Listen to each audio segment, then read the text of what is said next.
السلام عليكم ورحمة الله وبركاته.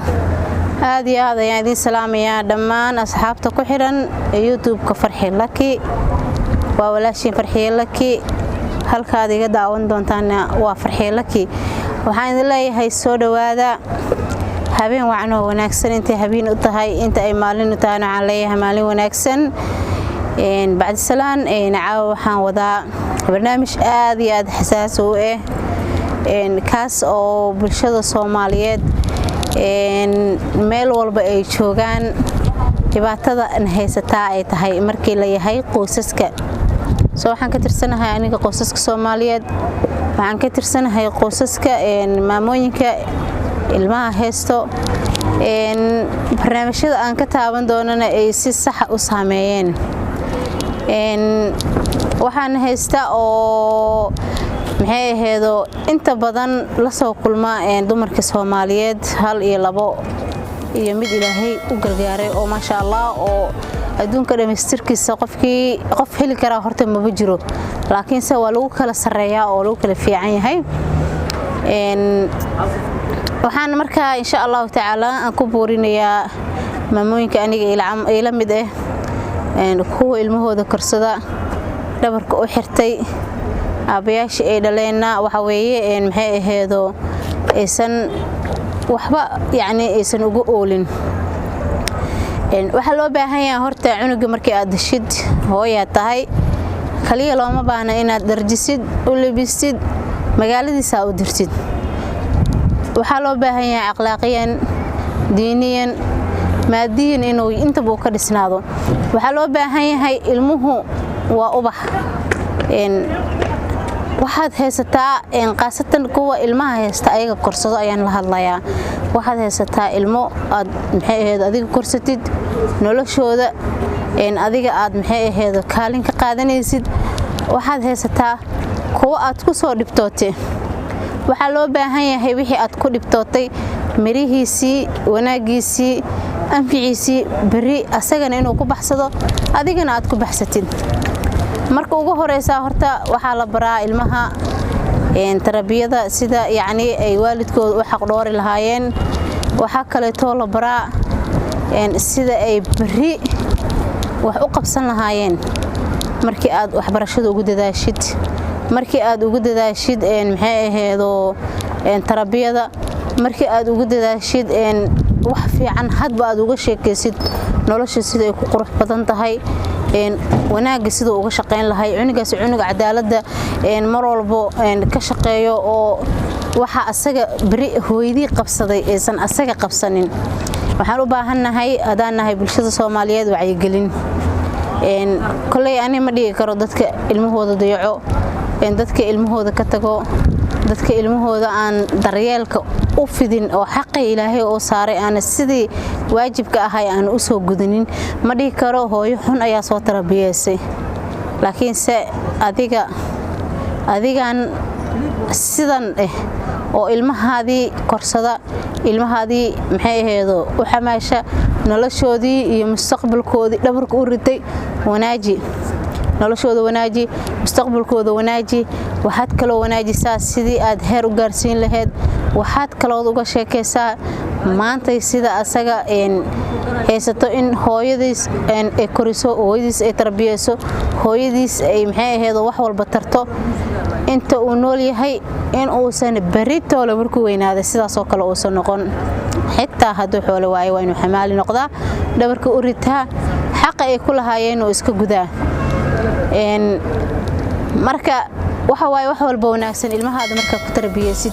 waxa soo bixi doona insha Allah bulsho wanaagsan dhan walba ka dhisan maxaan burbur Soomaaliya u haystaa la leeyahay Soomaaliya guriyihii familiyadii qoysaskii meel walba ay burbur ka jiraan sabab u hagaagay marka inay hagaagto oo Soomaaliya ay toosto oo Soomaaliya isku dheelitirnaato wax suurtagal ah ma tahay markuusan aabe ilmihii uu dhalay oo san gadaal ugu soo noqoneenin islaan masaakiina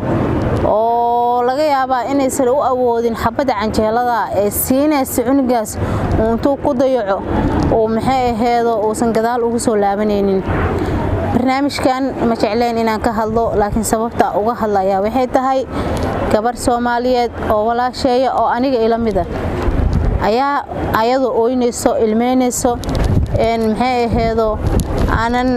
aheedo qofkii bilaadan oo horteeda istaaga oo ka calool xumoonaya ayay timaadeen runtii wax walba adduunka waa lagu arkaa waxaan u sheegay aniga kani farxiye ah in aan haysto 4 xaruur Ilaahay ayaa siiyay alxamdulillah oo san aabba wax ugu tarin adeerkood wax ugu tarin maantay dadka ila nool yihiin intifaac ay ku haystaan ay yihiin abtiyaal iyo aniga dhalay marka maadaama aadan garab haysanin ayri oo aadan haysanin abti ama habrir ku dhinac istaagto waxa loo baahan yahay nolosha ilmahaada xitaa guri u tirtir maqaaxi uga shaqeey korso markii aad korsatid wixii aad soo shaqeysid ha ka wada dhigin wax aad caloosha ugu shubto waxbar markii aad qof wax barto oo maadi cilmiba ka dhisan yahay wuxuu ogaanayaa xuquuqda lagu leeyahay nolosha ilmahaas markii uu dayaco xisaabta ka dambayso oo aqro ka dambeyn doonto iyo waxa aayihiisa u dambeyn doono ayuu ogaanayaa sida asaga lagu soo koriyay inaysan si fiican ahayn wuu ogaanayaa because cunug walba markaad uga sheekaysid wax fiican waa laakiin haddii aad korisid caloosha u buuxisid iska sii deysid muxuu ogaanayaa kama xoolo neef ariya inta soo qabatay aad badar siiso oo iska sii deyso xama dhaamo marka waxaan idin dhihi lahaay hooyooyinka Soomaaliyeed waxa loo baahan yahay horta calool adeeg waa in dhexda mar lagu xirtaa waa inaad ilmahaada dayicin challenge walbo iyo dhibaato walbo iyo rafaad walbo oo kula soo gudboonaado waa inaad korsataa ilmahaadi waa inaad tarbiyaysataa waa inaad wax maanta asaga ay ku korinayso ay ahayn xaq aysan ahayn korinta ay korinayso ayada ay xaq lagu leeyahay ahayn laakiin se ay tahay booska hooyanimo iyo kaalinta hooyanimo ay ka soo bixayso laakiin se maanta adiga way kugu dhacday bari ilmaha aad dhasho ama aad dhali doonto hooyo hadii waa yar soo maaha bari ilmaha aad dhali doonto waxa waaye sidaan oo kale ha yeelin waxaad samaysaa hooyo miskiinaad ka dhali doontaa gabar miskiina gabar Soomaaliyeed laga yaabaa hooyo inay seesan laga yaabaa aabe inay seesan laga yaabaa walaal inay seesan intaba aysan haysan hadana dhibaato adiga aad u geysatay ee darbiyadu kula ooyso ma fahantay marka dadku waana isqabi karaa waana kala tagi karaa laakiin sadayicu wax banaan ma ahan marka umada Soomaaliyeed waxa leeyahay qaasatan wiilasha Soomaaliyeed ha ku dayicinina ilmaha gabdhaha aad guursanaysaan ilmaha aad ka dhali doontaan hadii aad kala tagtaan xataa ogow in lagu leeyahay waajibkii aabanimo daawo u baahan yahay aragti u baahan yahay